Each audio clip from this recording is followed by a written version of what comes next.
Bupati Purwakarta Ana Ratna Mustika mengaku menjadi korban kekerasan dalam rumah tangga atau KDRT secara psikis oleh Dedi Mulyadi. Ana mengaku rumah tangganya dengan Dedi Mulyadi sering diwarnai cekcok hingga masalah keuangan.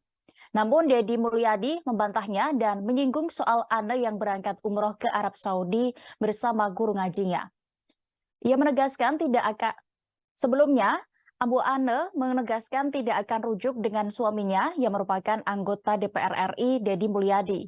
Ane menegaskan keputusan dirinya menceraikan suaminya itu sudah bulat. Menurutnya ada perbedaan yang membuatnya sering berselisih dengan Dedi Mulyadi. Selain itu, ia menyebut adanya kekerasan secara verbal yang dilakukan oleh Dedi saat menjalani rumah tangga. Terkait upaya mediasi, Ambu Ane mengatakan tidak menemui kesepakatan dalam proses mediasi yang sudah dijalani. Hanya kesepakatan terkait hak asuh anak yang menjadi hasil dari mediasi. Terpisah, Dedi Mulyadi membantah pengakuan Ambu Ane saat menghadiri sidang perceraian di Pengadilan Agama Purwakarta, Jawa Barat pada Rabu 16 November 2022 kemarin. Menurutnya hal itu tidak terjadi karena Ana Ratna tidak menunjukkan tanda-tanda pernah mengalami KDRT psikis. Dedi juga membantah ketika disebut tidak pernah memberikan nafkah lahir dan batin. Dedi menyebut keadaan ekonomi keluarganya juga berkecukupan dan ia masih memberikan nafkah kepada anak-anaknya. Politisi Partai Golkar itu justru mempertanyakan Ambu Ane yang berangkat umroh tanpa meminta izin dirinya yang masih berstatus suami. Dedi juga menyinggung guru ngaji istrinya yang malah tidak mendamaikan permasalahan keluarga mereka. Sebagai informasi, gugatan cerai yang dilayangkan Ana Ratna Mustika pada 19 September 2022 lalu. Pada Rabu kemarin, perkara gugatan cerai keduanya telah memasuki sidang kelima.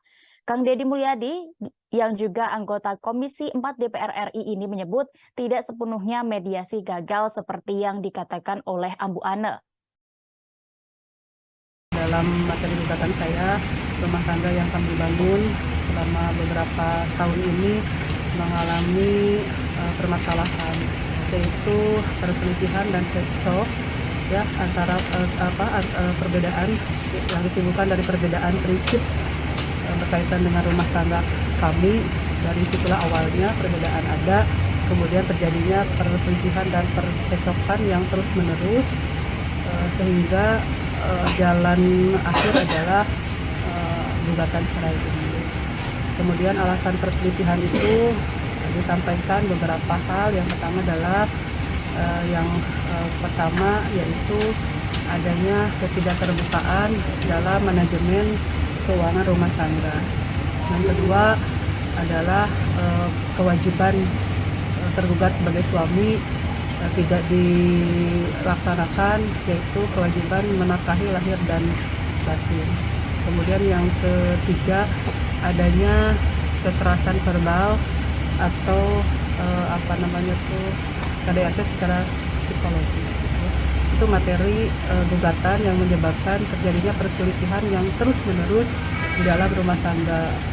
Tapi seorang istri yang baik, menurut saya